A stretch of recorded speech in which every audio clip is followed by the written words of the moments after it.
happens with democracy affects the citizens. It affects their daily living. It affects the future of their children. So we must all now get involved to make it work, because you know it is not working in Nigeria today. Hello. Yeah, welcome to another podcast of getting Nigeria to work. Um, Peter Obi said it right. Whatever happens during election affects the citizen, and this is exactly the reason why I said in one of my videos I said that we will make it a duty to start talking about 2027 election, because it is now, and we can see that elections have consequences. Elections have consequences, and the consequences are intentional consequences, whether or not you like it, whether or not you participate in election matters, whether or not you believe that whatever you're saying or whatever you're not saying have consequences. The consequences will be there, and you will obviously receive the consequences or the benefit thereof. So in this particular video podcast today, I want to emphasize, and I want to use Peter Obi's comments. This was a statement he made when he was asked about coalition, and he said he wasn't interested in any coalition that doesn't have Nigeria at the back of it. All right, so I think a lot of people misquoted him by saying he doesn't want to form any coalition with anyone. So this is why you have to. I mean, for those who have been following the content that's coming out from here, you would realize that this is not sensationalism. This is about being strategic as to getting the nation that we want. And that's why I'm emphatic on this. So I'm not running on the news of, oh, breaking news here, breaking news. You got to take time, process what is said, and take time, analyze what he said, and bring and provide solutions. And it is fair enough to say that most people, after seeing what happened in 2023, consider the fact that 2027 is more or less gone. That wasn't the major consensus that we had. The frustration, the pain that people have campaigned, people have come out, people have said, this is the person that we want. This is most likely the person that we want because of all the candidates. Maybe Sowore has been consistent. This one had less political baggage. So, and there's a bit of transparency here. We can start from with this, with Peter Obi, and slowly start to get the old uh, um, guys who have been in power since forever and have ruined the nation out of the system. And then we can then bring it back down to young people with new innovations and desire for change to create the nation that we want to see. So what we're basically trying to say here today is I want to continue playing this just so that you can hear the interview and then we can have these conversations and I can give thoughts and guide. Now, this is about 2027 election. This is about starting this change here and not being or giving up. It's about Nigerians. You can feel the passion of what I'm trying to say and the sincerity of it as well. It's about getting the nation that we want. It's enough that our political elites have ruined the nation to this point and they're not letting off. And they're not going to release that grit that they have as long as it favors them. So we have to be very intentional. And I'm going to be talking about how we can get the vote out in 2027. And the time start now. So I will intermittently pause and have comments about what I respond to some of the comments that Peter Obi made. Okay. All right. What's your comment?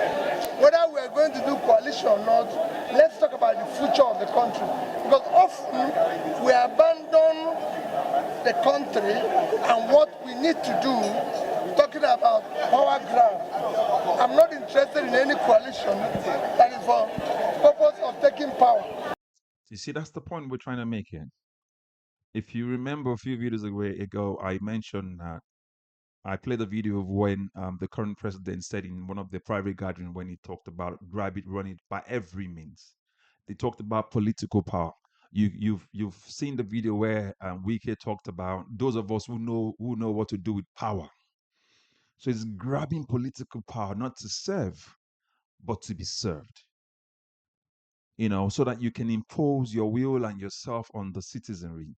And when they objected, you use the law enforcement to actually clamp them down and come up with trumped up charges that don't make any sense. And then you remand them in prison. Recently, just to emphasize that now this is something that I want you all to listen to, and I want you all to take into account. Um, Sowore was invited to come to the police station, and he got to the police station and was charged and was locked up. If you think you're going to be immune, if you think you're not going to have any such thing, you're joking, because at one point in time, it will either be you or someone that you love or someone that is related to you. Do you understand? So we have to take it personal. All right. So I know all the political parties are still scrambling for who the right candidates will be. But in the meantime, the advocacy on from here is that we should start doing the things that we need to do now. And that would make it easier later. Continue watching. It is about discussing Nigeria. How do we care about securing Nigeria? How do we care about the common person in Nigeria? How do we care about our children being in school? That is the most important thing for now. Can you see that now? These are all the basic things that you want, that I want. The basic things that we want for our families. What I want for my children, what you want for your children. I want the fact that when my child leaves the house to play outside, he's safe. When they travel to go to school, he's safe. Not being kidnapped. It talks about they're secure. I want to ensure that politicians are not stealing the funds that are meant to build public schools so that our children can go to those public schools. Talking about public school, can you imagine that Nigeria as a nation doesn't even have a curriculum for public school? Standard set. This is the main reason why these guys don't get it, because they just fly their children abroad and, well, the school can rot if it likes. The other day we talked about Sheikh Tinubu, and you can see these biopics and how they're trying to market them to Nigerians and to Lagosians.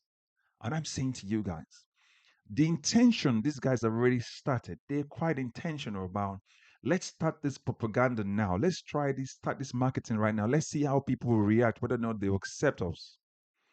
And for us to be able to defeat APC and Tinubu come 2027, we have to start now. Get a lot of people, start talking about it. Start asking people to go get their PVC. This is the first step. Organization starts now. We're talking about grassroots if we must get the nation back to where we want it to be.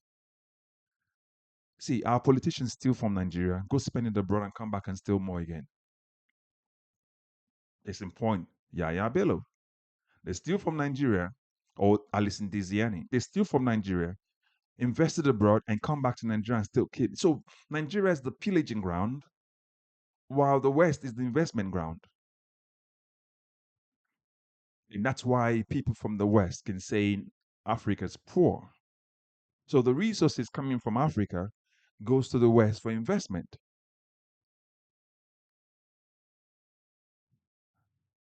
The issue of monetization of politics. That's what we need to remove.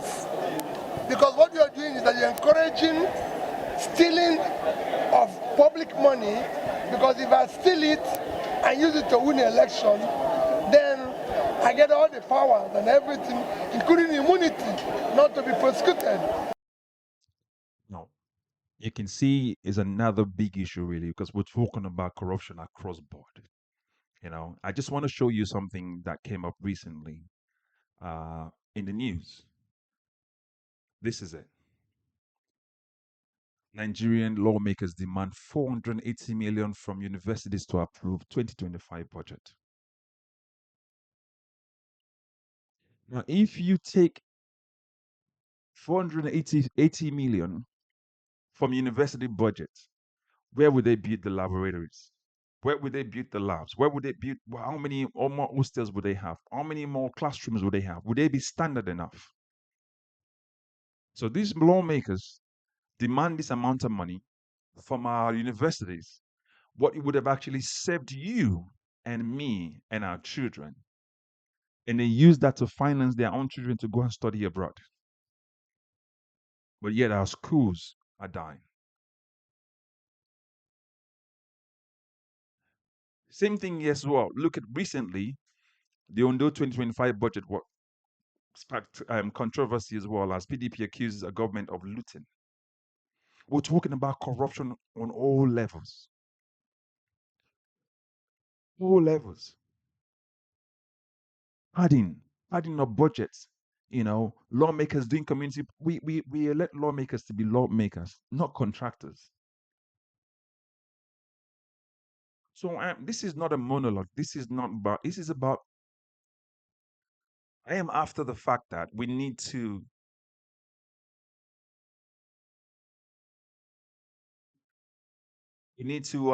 continue and continue to press on from now to 2027.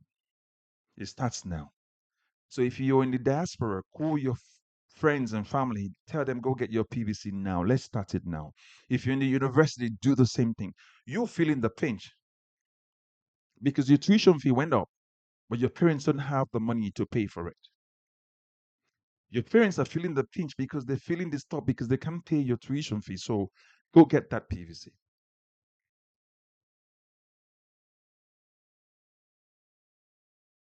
So we must stop it. That is what's driving the stealing. Is it going to address the problem of the political party opposing candidates? People should know that democracy is about the will of the people. People must be in charge. It is about serving the people. And that's the difference between a public servant and a public king. So what we do right now is our democracy is about electing somebody who's going to be king for next 4 years. And the sycophants will surround him to actually make sure that his kingship reigns for 8 years or something like that.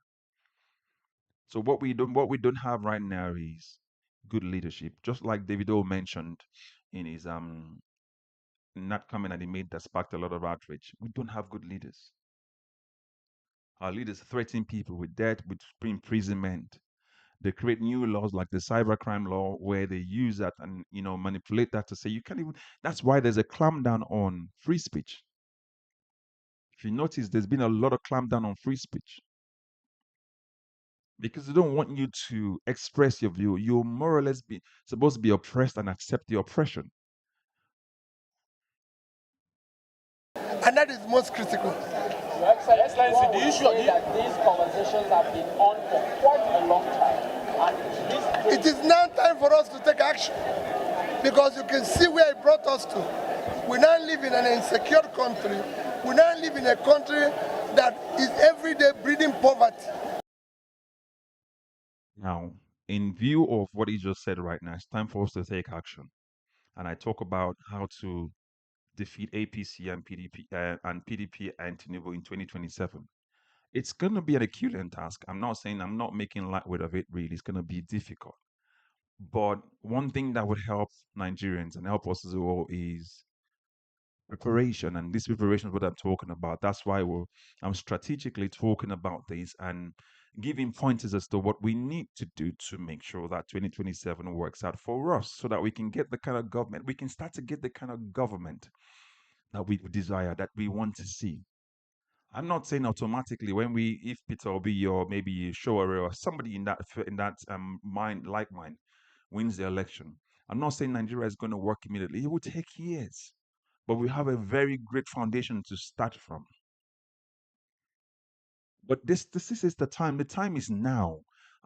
See, 2023 was a snippet. It gave us an idea what is possible.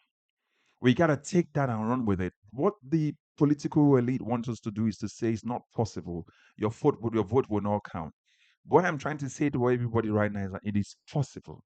If we had done it, if we can do it 2023 with less preparation and short time, that's possible. Everyone is aware of it. The world knows that INEC manipulated their election result.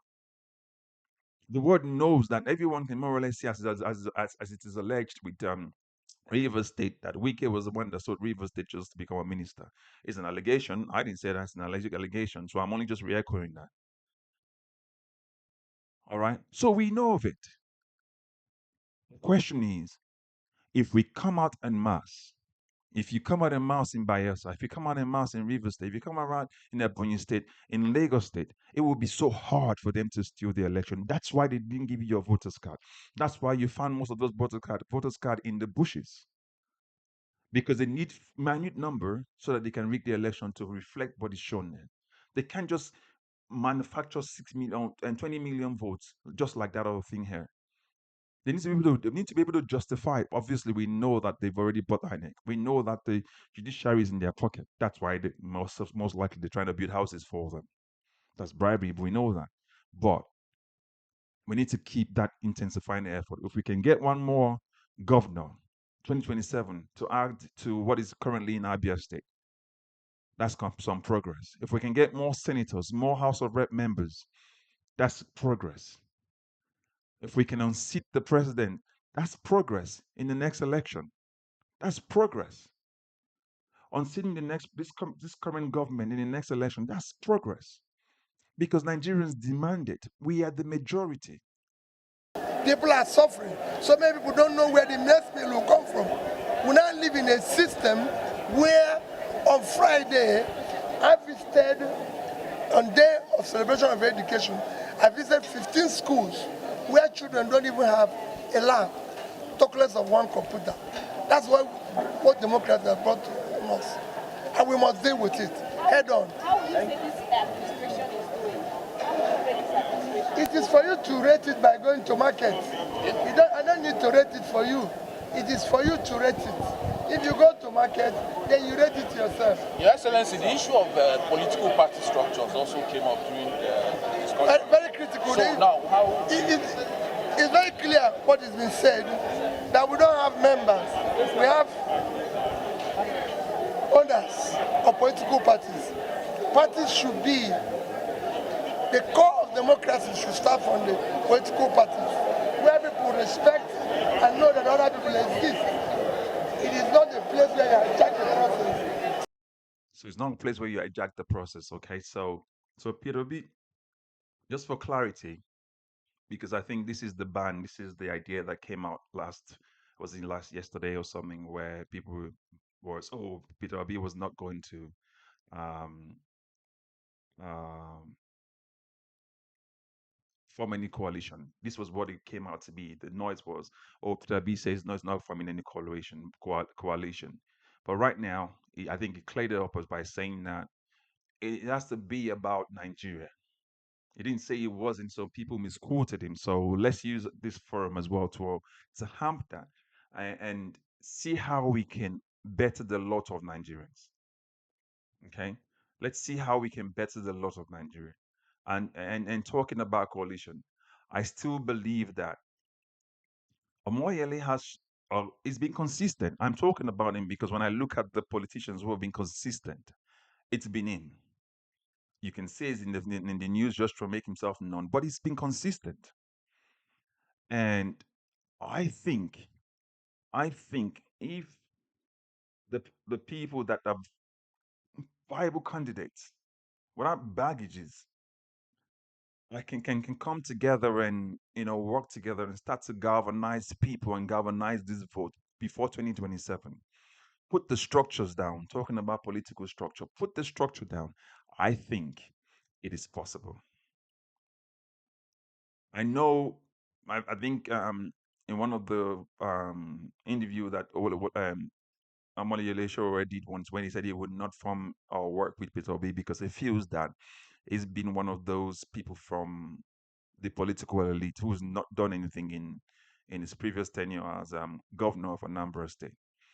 But I think the plan will be, if Sowore can think about it this way, where the plan could be, let's get them out in bit rather than in one go, because it's not possible to get them out in one go. They're all everywhere. They're in the states, they're in the local government, they're in the press, they're in the federal level. So they're everywhere. The corruption is so pervasive all over the place. It's permeated all over the very fabric of a society. So we can't get them out in one go. We need to break it down in smaller bits. And in breaking it down in smaller bits, like this, we can take the one with less baggage, Peter Obi, form a coalition, a party with them, a coalition with them, and say, all right, I have the youth on my side. You have the vote on your side. We know that we're both from the south. We need to get somebody from the north. Could it be Obi that Baba Dati Ahmed? I do not know. But somebody who can pull the vote from the north as well and galvanize people from this moment. Hit the street. We need young people. We have celebrities, you know, who willing to start campaigning, who don't want to be part of this administration. So we can start to use these celebrities right now and say, all right, we need to start getting the vote. What campaign for PVC? People go get it. We know INEC will delay. We know INEC would say that they don't have the facility to do that. But let's put the pressure on them. Let's go to the government and say, yes, release the money because people want to get their voters card right now. We want active participation. The vote was last decided by 6 million. Nigerians more than that. We have about 200 and something millions. Do you understand? So this is why my vocation is this. We need to make it personal. We need to make it personal.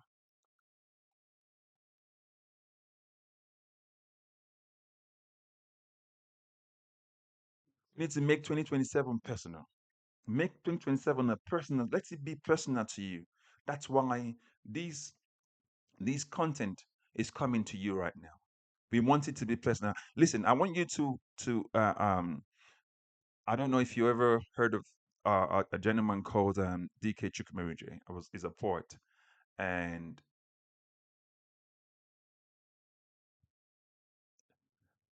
he talks about this, and he gave more insight and why he feels we came close and what we can do as well. I think it was shown on the podcast show, interviewed him.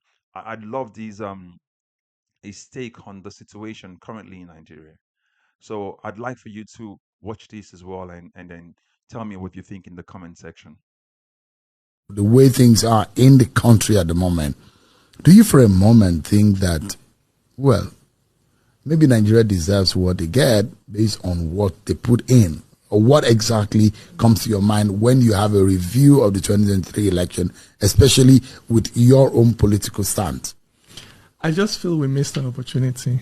So that hurts. I think we're so close to going in a different direction. So just thinking back to how close we came to just taking a different decision as a country, as a people, it always hurts. I don't really think, Nigerians deserve it, because the majority of people were not involved in that decision. I believe the presidential election was won with like 6 million or something, and close to 100 million people were registered voters. So I think that there is a huge electorate out there that are not happy with what happened. That the majority. So that's what I'm talking about. There's a huge amount of people who felt deflated because they gave it their all. I remember speaking to a friend in another state, and about what happened in his state, because it was more of a shore banker thing in the south, where it was felt like um, Obi won. Literally, Obi won the election. That was what everyone knew it. And when the results came out, and I spoke to the person, I'm like, "What happened?" It was like, "We're shocked. We don't know," because he had all the votes. The campaign was there. The people went en masse. So when DK Chukwumerije says that it was a missed opportunity, but it was hijacked. It was stolen. It was stolen. We would have been taking a different direction right now. There would have been a plan. Right now, there is no plan. All we have is just makeshift. They do one, they come up and say they've done this. They do one, they come up and say they've done that. They try to sell it to us that the president is making this reform because it was forced on us. Of people, this is not their decision. This is not a reflection of what they think Nigeria is and direction Nigeria should be going into. I think that we are trapped in the vision of a minority. See, that's the key word, because the reason why I brought this video to play, this little tape from Sheon's podcast, is this. It's a sound mind. This guy is a poet. He's also a lawyer as well, trained, but he's sound. And as you listen to him, you will find out more about the voices of Nigerians being echoed by one person. So I'm saying, if you know him, share this content with him as well. If he comes in contact with, this is the kind of content, because we need people like that, because he was on ground. He campaigned. And I'm making this content today just to let those who, like myself, were deflated, felt, taken aback, disappointed at the outcome of the election, and then we can consequentially see the results today. And we knew this was going to happen. So I want, if you know him, share this content with him, subscribe to him, share it with him. Let this content get to him so that he knows that people have already started again. We have to take it again. And you would hear when he tells you about historical records of how people fought to sort of alienate and stop racism. And really the task is how the majority can properly organize. I don't think that Nigeria as it is today is a reflection of majority decision about what. So you can see that now. Majority organization. That's what this strategy is all about. How do we organize? How do we start this process of campaigning for 2027? How do we start to get this vote out? We want the vote out. Get out the vote. We want to, start talking about it so that when it comes to 2027, we know we are almost there. It's how to man our polling booths, our ballot papers, how to make sure that the touts that they were employed to come and rig the election on their behalf don't have their way. It's how to ensure that those election results are uploaded immediately and we can see the reflection and take snapshots of it. Okay. There's a lot of work from the political party side of things because they need to get their acts together. They're still going back and forth and having conversations. We don't know what it is. We haven't seen the outcome of it, the output of it. But this is now so that you can start setting up offices across the nation and getting delegates as well and representatives to man those offices and put your data online, because Nigerian politics is about burning buildings. So you cannot afford to have your data in your office. It might be a physical office where everything happens, but everything should be in the cloud. What Nigeria is and where Nigeria should be going. So I don't think Nigerians deserve it. I empathize with Nigerians because I feel there are lots of people like me who wanted different and tried different, and we didn't use violence. We used our words. We tried to persuade. We tried to talk. We tried to warn, and things just didn't pan out the way we wanted. And so you can see that. See, the emphasis here is we did not use violence. We campaigned. For those people who are riggers, they will use violence. The man says by every means possible. They will use violence, they will use thugs, they will bring in machetes, they will scare people, they will destroy ballot papers, just so that they can remain in office. So how does Nigeria come out of this grip and trap, just like DK mentioned? He said we're trapped. How do we come out of it? How do we pull ourselves from this entrapment and to where we want our nation to go? That's what this is all about. How do we start the plan now? To determine, we want to make it personal. So I'm coming to you personally and passionately, letting you know that this is possible. Now we're all suffering it. If there was a way to separate the people who wanted this from people who didn't and let the people that wanted it suffer, we'll be very happy to separate. But there's no way. We're all in it together. So I don't feel no Nigerians deserve it. I just feel like most of us, this is unfortunate and we're having to suffer the consequences that we foresaw Like, this is going to happen. With this kind of political culture of patronage, scratch my back, there's never going to be enough money to tackle our issues. Again, you can see. The problem here is corruption. And by the way, before I go back as well again to that, it is still corruption. And if you do not come out, if you don't start canvassing right now, you're still going to get the same result we're getting today. If we don't chase these current crops of politicians out of the way, this corruption will still stay because they will still steal. They will steal.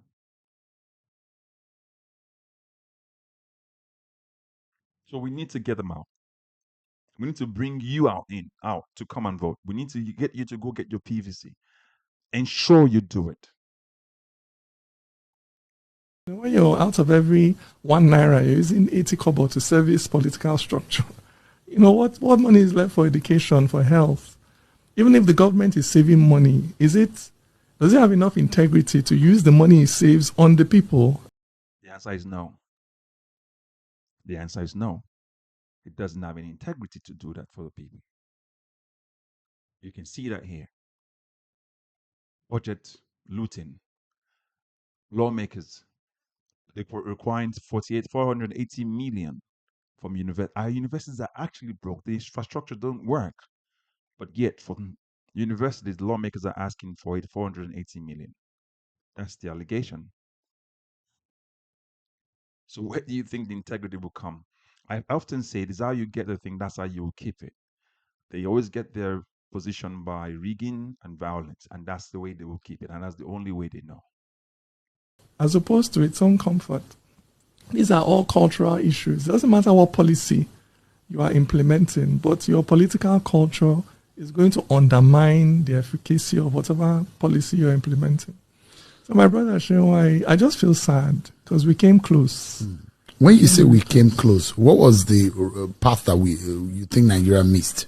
I think that we should have voted for P2B just because he has less political baggage. I believe that it will have had better results in terms of using public resources honestly, transparently. If we are going to suffer, let it be that all of us are suffering. Not that some people are still flying private jets, driving convoys, eating large, and then it's the people that are being squeezed. Ordinary people are being squeezed while the government is living large. At least we'll have had a government where if there is not enough, we would have seen that there is not enough. Presidents don't reduce in convoy. He's not flying private jets anymore. We'll see that, look, Nigeria is in a tough place. Because Nigeria is in a tough place. But the problem is that the sacrifice is all on the people. Just for correction here, Nigerians voted for LB, and the world knew that. So I think for political correctness or whatever way you want to describe it, just for temperate anyway, I think DK was trying to be a bit more tempered here. Nigerians really did vote for OB. And we should just be clear to say that we know that it was only that the fact that the court really just ratified a corruption and put a person in power that didn't win the election. That's why the person is in power. But you see what DK said that I really agree with. We're suffering the consequences of it. And if you do not do anything now, come 2027, if you let the status quo remain the same, you will suffer for another 8 years. And the problem is, to come out of that suffering, it will take longer than 8 years. It will take longer than 16 years because Buhari's tenure as for 8 years was a backward one. So if we don't do something this time in this next election and make a change by force, make a change by intention, be determined about the kind of person that we want as our senators, as our lawmakers, as our governors, as our president, if we don't, we're going to get the same crop of people who have been cross-carpeting from one political party with a lot of local baggage on carrying around and looting as well. Well, those in office are not making any sacrifices. If you ask, okay, how has the government cut down? They say, oh, we reduce the number of people that travel abroad. Is that cutting down? People can't afford food. They can't afford medicine. You're talking about reducing the number of people traveling abroad. So I think that we missed an opportunity to vote someone who would have used public resources in a more transparent and honest manner. That's the opportunity I think Nigerians miss. I imagine that for a lot of people who thought Peter Obi was the standard, was amongst his opponents on those who are on the ballot. He fits the bill, and those perhaps who have framed him in their minds, seeing him in that in the presidential villa, controlling the affairs of the country, and you probably are one of them. I know that you imagine things a lot, and you have a graphic mind because you have a creative and literary mind, and I'm imagining that when that didn't happen, how much of a disappointment was that for you? It was. I was deeply disappointed. I put my whole heart and my whole soul into it, and in all sincerity, not because I'm not a card-carrying member of the Labour Party. I'm not even what you would call an obedient. I was just a Nigerian who looked at the options on the table and thought, look, this person is the best person. And then that's exactly how most Nigerians felt when the result came out. Nigerians felt deflated, disappointed. It was like, as they've always been saying, your vote don't count. I wanted to say this in the last video, and it's a pity I don't have a picture of him or of his out right now. There's this very fine lawyer, Michael Zekome, who also said in his book how our democracy works. And I think the word he used was judiciocracy or something like that. We don't do a proper democracy. Our democracy is the court, is the judiciary deciding who will be our leaders. I think the right word he used was judiciocracy. Yes, I think that's the right word. I think you should look it up as well. That's Michael Zekome. Judiciocracy, when he talked about the different kind of democracy practiced around and in Nigeria specifically, where judiciary decides for us, not the electorate. So, and the feeling that DK had is exactly the same feeling millions of us across Nigeria and in diaspora really had as well. We were disappointed, we were deflated. We saw open rigging. They did it without proper disregard for people's views. And I put everything I had into it. So obviously, whenever you struggle really hard for something and you don't achieve it, you feel disappointed. But then that's why we all need to be resilient. Social struggle is I always say it's a marathon, it's not a sprint. So you have to be ready. I always give the example, in the US in 1897, the Supreme Court, the highest court in the land, ruled that discrimination and racism was constitutional. Imagine no courts to appeal to beyond that. But African Americans kept struggling, and 50 years later, they were able to reverse that decision. But it took 50 years of struggle. The struggle against apartheid, when the ANC was formed, took about 80 years before Mandela became president. Social struggle takes time. And if you know this, then you know that, okay, we've lost this battle, but we've not lost the war. We have to keep struggling. I have children, 4. So I'm not even fighting for myself. I'm fighting for them and their own children coming. Because in the end, we don't have any other place. Everybody may be happy now. You can travel to the UK, you can travel to America, but one day or any day, those countries can become hostile to immigrants or to people that are not from there and ask you to go back to your own, it can happen. It's not impossible. The world can suddenly become a hostile place for immigrants. And that's when you realize that really you just have one place where you come from. So you have to make sure that your corner of the earth, last, you can always go back home. And that's why we're fighting for Nigeria to be a more hospitable place. And honestly, Sheung, if we had other options, let's say Oshibanjo had been on the ballot, it'll have been a different scenario, because then you're literally comparing like with like. the permutations are different. But when you look at an option where on one hand you don't know, how the person makes their money, you don't know what primary school they went to, everything about them is a mystery. On the other hand, you have someone that is very clear. Just have to interrupt here really and to interject. When you do not know how the person made their money, everything about the person is a mystery. That's our chief marketer. Because the chief marketer of every organization is the MD or the CEO. So the CEO of our country is our president. If the word do not know how a person made the money, or if somebody's who's representing the nation is shrouded in mysteries, drug, and the likes, how do you think you're going to get investors coming to your country? So we are in for a very tough ride. It's a bumpy one. And we are now very clear because we knew what it was before. But the question was, did we take it serious? I know we only had a short time to plan with Peter Obi 2023, but now we have years now. We've got 2.5 years left or so or more before the election. It's enough time for us to start this preparation. Go get the PVC. That's why I say make this thing 2027 personal to you. Make it personal. For me, the choice was a no-brainer. But if Oshibajo was, for example, on the ballot, maybe APC or something, maybe you will have a divided. I'll have been put in a corner. That's the time. Well, maybe I'll admit that okay, I'm going to vote Peter because he's Igbo like me. Because when they are both equal, and other considerations can come into play. So that you might say, okay, this one is from my side, I'll vote this one. But you can't.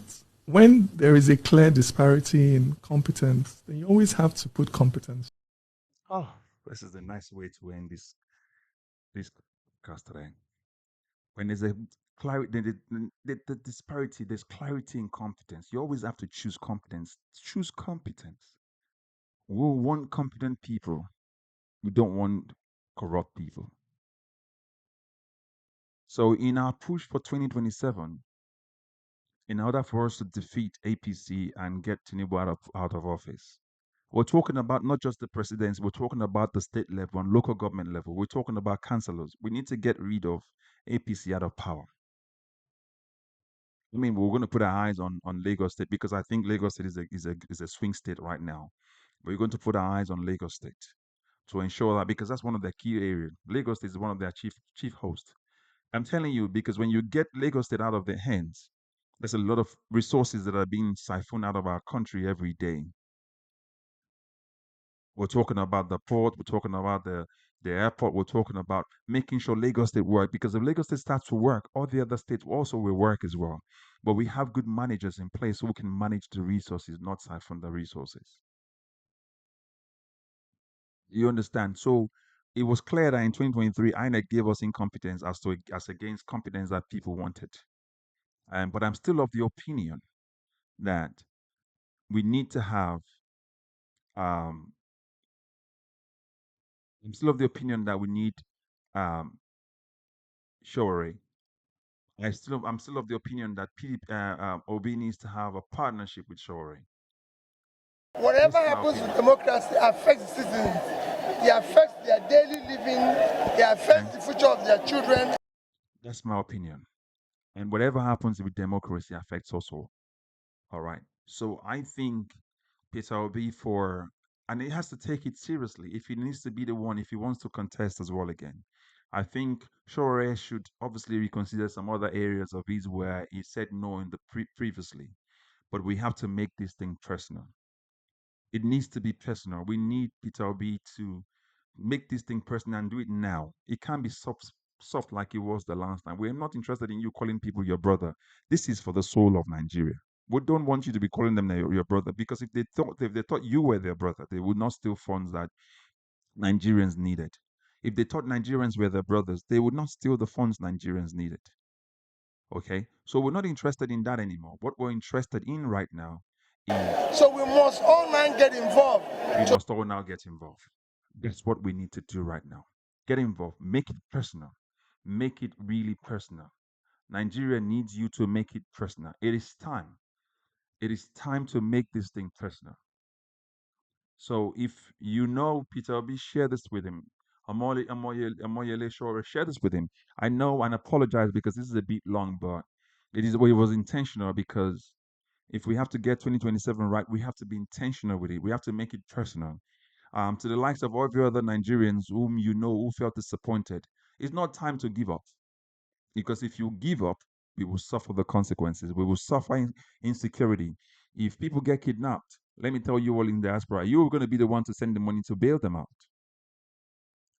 And kidnapping is flourishing in Nigeria because of insecurity of our and the lack of will and desire from our government to actually make it work. So 2027 is game on right now. But as a first step towards getting rid of APC in 2027 and doing away with them across board from state to federal to local government, one of the first things we need to start to do is we have to make it personal. And by making it personal, we start talking about it. We start looking for ways to get our PVC if you don't have it already. If you have it, talk to your friends, your family members, encourage them to go get it. We can all see the dissatisfaction around in the entire nation. So again, I know it's about 40 something minutes. I would encourage you to watch it to the end and like, share, and comment. Thank you again, and God bless you. See